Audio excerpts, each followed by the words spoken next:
Assalamualaikum warahmatullahi wabarakatuh. Saya Revita Steningsi, NPM 1917051058.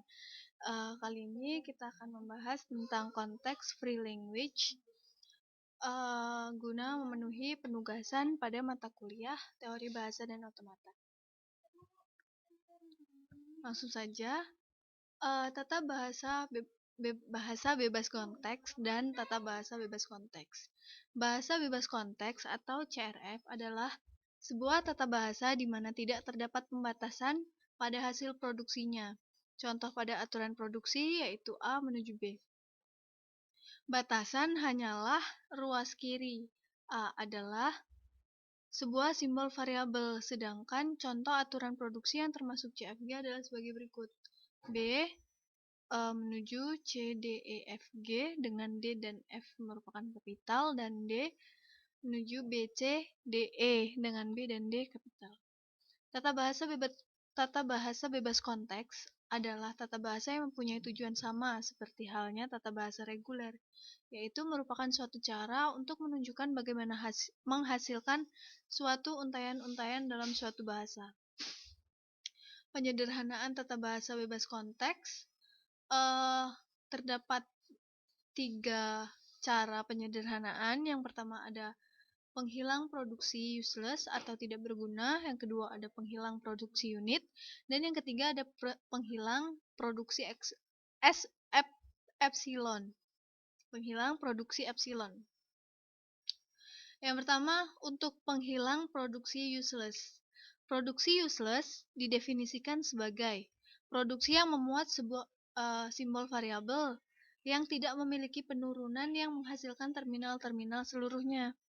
Lalu, produksi yang tidak pernah dicapai dengan penurunan apapun dari simbol awal, sehingga produksi itu redundan atau berlebih. Lalu yang kedua ada penghilang produksi unit, yaitu produksi di mana ruas kiri dan kanan aturan produksi hanya berupa satu simbol variabel.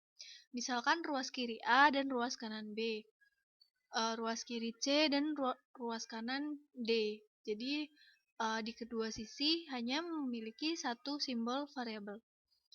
Lalu penghilang produksi unit keberadaannya membuat tata bahasa memiliki kerumitan yang tak perlu, dan penyederhanaan dilakukan dengan melakukan penggantian aturan produksi unit. Yang ketiga ada penghilang produksi epsilon. Produksi epsilon adalah produksi dalam bentuk alpha menuju epsilon, atau bisa dianggap sebagai produksi kosong. Penghilang produksi epsilon dilakukan dengan melakukan penggantian produksi yang memuat variabel yang bisa menuju produksi epsilon atau biasa disebut nullable. Contoh, terdapat tata bahasa bebas konteks sebagai berikut: S menuju A, AB atau CEB, lalu ada A menuju DBE atau EEC, B menuju FF, C menuju AE, dan D menuju H. Kita bisa melihat bahwa S menuju CEB, E tidak memiliki penurunan, sehingga bisa dihilangkan. Di sini yang memiliki penurunan hanya A, B, C, dan D. A diturunkan ke DBE, E tidak memiliki penurunan sehingga bisa dihilangkan. D diturunkan ke H, tidak dapat dicapai melalui penurunan manapun sehingga redundan atau berlebih. B menuju FF karena S menuju CEB dan A menuju DBE sudah dihilangkan, maka tidak akan dapat dicapai melalui penurunan manapun sehingga bisa dihilangkan. Maka aturan produksi yang useless adalah sebagai berikut: S diturunkan ke CEB, A ke DBE, D ke H, dan B ke FF, sehingga tata bahasa bebas konteks hasil penyederhanaannya adalah sebagai berikut: S ke AAB, A, EEC, dan C, AE. Pohon turunan. Bila pada tata bahasa reguler terdapat pembatasan pada ruas kanan atau hasil produksinya, maka pada tata bahasa bebas konteks selanjutnya kita sebut sebagai CFG, tidak terdapat pembatasan hasil produksinya. Pada aturan produksi A diturunkan ke B, Batasannya hanyalah ruas kiri A adalah sebuah simbol variabel. Contoh aturan produksi yang tidak termasuk CFG adalah seperti ini. Seperti halnya pada tata bahasa reguler, sebuah tata bahasa bebas konteks adalah suatu cara yang menunjukkan bagaimana menghasilkan untai-untai dalam sebuah bahasa. Seperti kita ketahui, pada saat menurunkan suatu string, simbol-simbol variabel akan mewakili bagian-bagian yang belum terturunkan dari string tersebut. Bila pada tata bahasa reguler, bagian yang belum terturunkan tersebut selalu terjadi pada suatu ujung, maka tata bahasa bebas konteks bisa terdapat lebih banyak bagian yang belum terturunkan itu dan bisa terjadi di mana saja. Ketika penurunan itu sudah lengkap, semua bagian yang belum terturunkan telah diganti oleh string-string yang mungkin saja kosong dari himpunan simbol simbol terminal.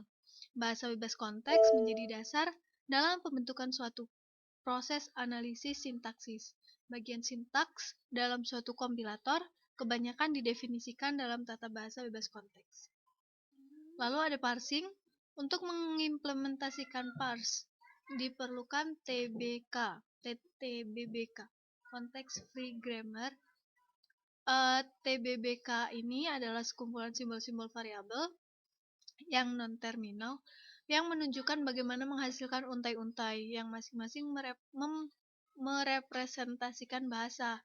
Bahasa yang direpresentasikan dengan simbol-simbol non-terminal tersebut diproses secara rekursif dengan suatu aturan-aturan yang disebut aturan produksi. Tata bahasa bebas konteks memiliki dua tipe. Tata bahasa bebas konteks tipe 2 memiliki elemen 1. Terminal, yaitu simbol dasar yang tidak dapat diturunkan lagi. Bisa juga disebut sebagai token. Yang kedua ada non-terminal, yaitu variabel sintaktik yang masih dapat diturunkan lagi. Pohon adalah suatu graf terhubung tidak sirkular yang memiliki satu simpul atau node yang disebut akar dan dari situ memiliki lintasan ke setiap simpul.